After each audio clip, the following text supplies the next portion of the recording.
What's poppin', everybody? It's your boy Trick and Snap. So currently I'm in Nebraska. I'm heading to Colorado, and for some reason I just took a shower and everything, so you know your boy clean right now. You know how I do. You actually don't, but you know.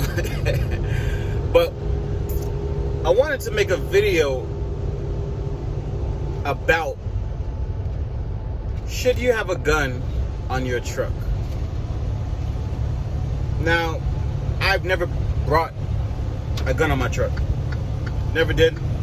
I have a concealed permit. I just never carried a gun on my truck because a couple reasons.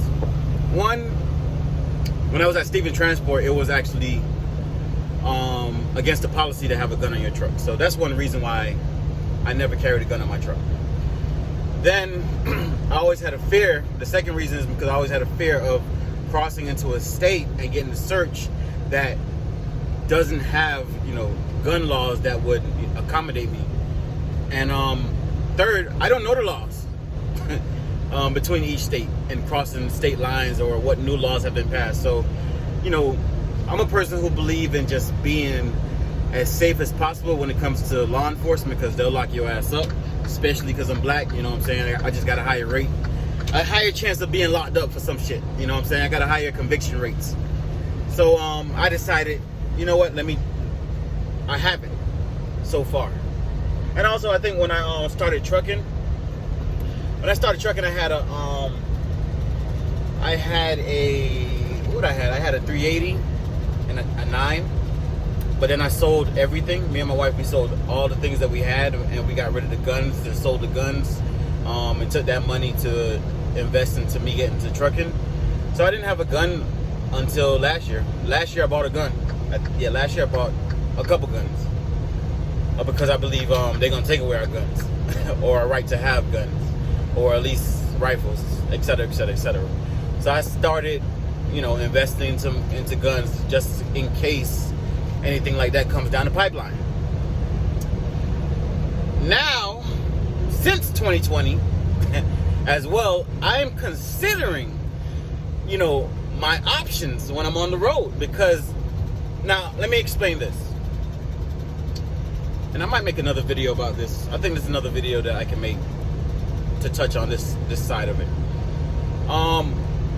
What I've did or done to properly, you know, make a sentence. What I've done to mitigate risk against, you know, violence or anything like, you know, that could harm me.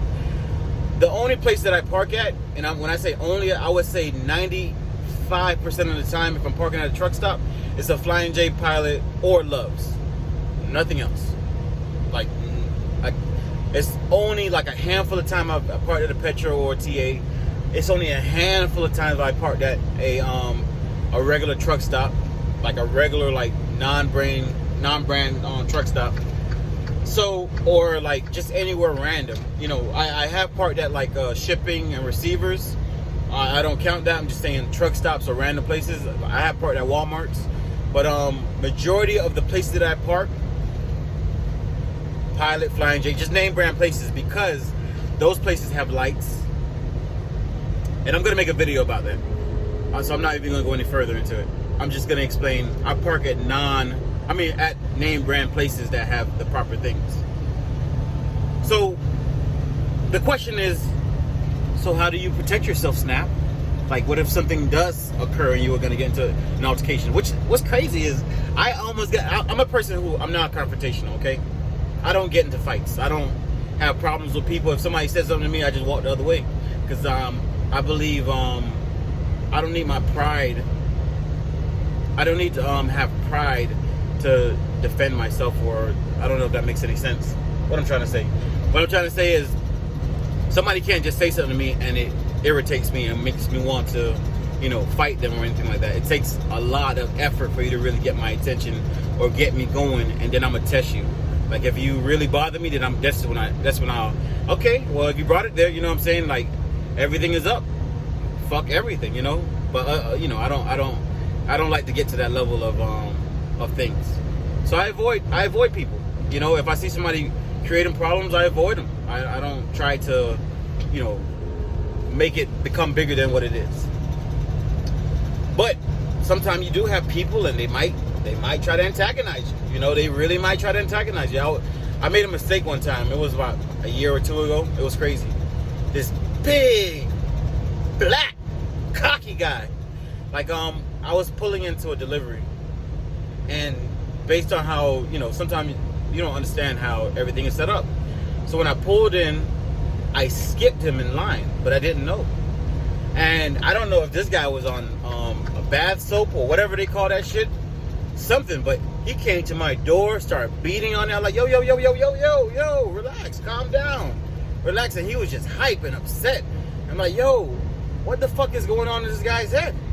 And I didn't have anything to protect myself, so I had to de-escalate. Hey, calm down, calm down. So I learned from that situation, oh, just in case you're in a situation and you may not even have an upper hand, you need something to protect yourself. So I got this bat, okay? And it's a metal bat, okay? If anybody asks me what the bat is for, I play baseball, okay? But if anybody comes give me a problem, the only thing that's the ball is your head, okay? I'm knocking this shit off. But like I said, I don't, you know, the thing is, I believe I'm a small guy. I'm not the biggest guy, okay? So in a lot of situations, I can't fight anybody. You know, I can fight somebody my size, but if it's somebody bigger than me, I need some kind of, you know, fairness. So, you know, if and it's not only that, if somebody tried to fight me, if somebody tried to break into my truck, that's another aspect of it. You know, maybe I'll mention it in another video. But I've had situations where people have come and knock on my door. And like prostitutes, like the thing is, sometimes it'll be prostitutes and you're like, oh shit. And you know, good thing like you have curtains, so you're like, what the fuck is going on? But I remember one time, like when I used to work at a company in Chicago, and there was one of the drivers, I guess he would receive fellatio from a young lady, and I think I had the same truck that he had previously. And she would come in, like, because we parked on the street, dark street, she would come late at night and come sucking dick. Like, she would just come knocking on the door like, I'm looking to suck some dick. And, you know, I wasn't really, like, you know, there for that. You know what I'm saying? Like, and my wife was here too. So it was like, and she had no, like, teeth. I was like, oh, she probably sucked some good dick with no teeth. But it was a very old lady, and it was very scary. And she did it several times. Like, and I was happy because she always came when I was in my truck sleeping, because sometimes I would be outside of my truck. And I was so afraid, like, what if she just jumped on me and tried to suck my dick? You know what I'm saying? It's like, that's some scary shit. It's horrible. So, yeah. I advise all truckers, especially women, find something to protect yourself. Get tasers, get, pepper spray, get whatever you can, because one thing for sure, especially for women, it's dangerous out here.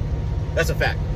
It's dangerous. Another thing I would say is park at only name branded places that's well lit, and you know, just always watch your surroundings and don't walk between trucks. Like, I don't follow any of those rules because I only park at name brand places. But if you're not parking at name brand places, just be very careful, because it's very dangerous out here. Very dangerous. Especially depends on where you are, like what city you are in and things like that. It's very dangerous. So yeah, that's your boy Trucker Step. I thought that would be some informative information. Hope y'all have a great day. Peace.